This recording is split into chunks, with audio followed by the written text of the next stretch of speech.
Après 2 mois, Taha Bouaf sort du silence. Il a publié un communiqué sur les réseaux sociaux pour tout simplement défendre sa version des faits. Mais oui, on s'en souvient, Taha Bouaf avait été écarté de la candidature aux élections législatives après des accusations donc de harcèlement ou violence sexuelle, on ne sait pas très bien. Et d'ailleurs, c'est bien tout le problème.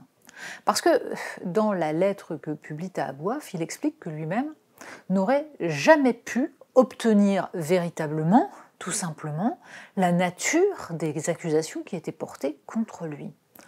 Il raconte plusieurs choses assez intéressantes. Par exemple, cette discussion avec Clémentine Autain le 9 mai, discussion durant laquelle elle lui explique qu'il doit retirer sa candidature pour permettre à l'enquête, évidemment, d'être menée sereinement. Mais il est prié de faire savoir que ce sont des accusations racistes qui auraient conduit à son retrait de candidature. On se souvient de tout ça, on en avait parlé ici même. On avait d'ailleurs, à l'époque, dans Marianne, expliqué à quel point la façon dont la France insoumise avait traité Taha Bouaf était proprement scandaleuse. Pourquoi ?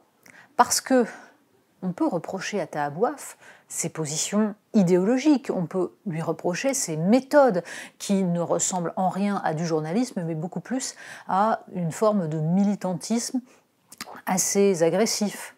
Bref, il y a plein de choses qui peuvent relever d'un débat, même d'une confrontation politique.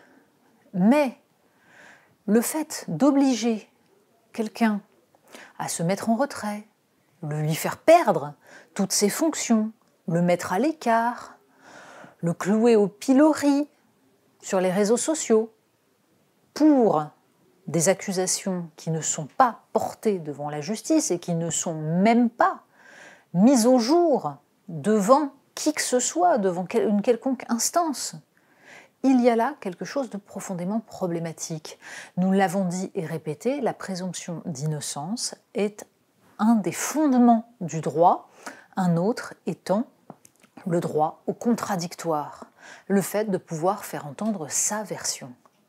Alors, le courrier de Taha Bouaf est tout à fait intéressant. En effet, il contient absolument toutes les critiques que l'on peut apporter aux méthodes qui sont mises en place par certaines associations féministes, par certains mouvements. La figure de proue de tout cela étant notamment Clémentine Autain, justement. Taha Bouaf explique qu'il y a quelque chose de terrifiant à se voir accusé sans qu'on sache jamais qui accuse et quelle est même la nature des accusations.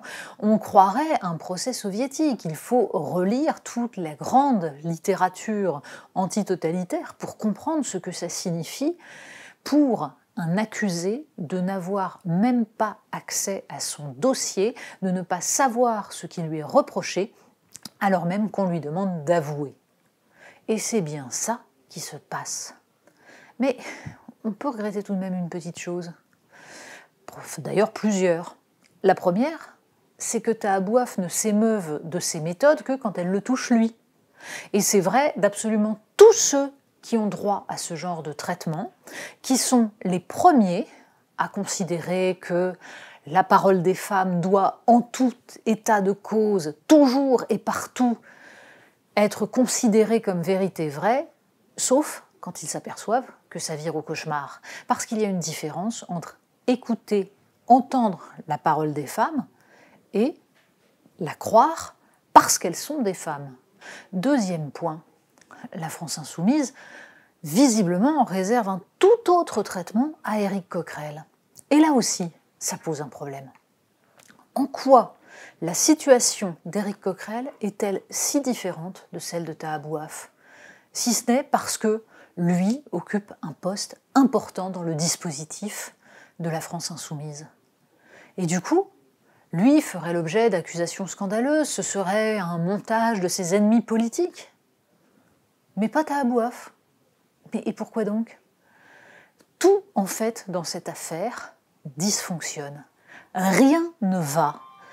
Et voilà qui démontre l'inanité de la façon dont les insoumis prennent ce problème tout à fait réel des violences sexistes et sexuelles, des droits des femmes, de la possibilité de faire entendre une voix quand il est si difficile de présenter des preuves ou de faire en sorte que les vrais coupables soient condamnés.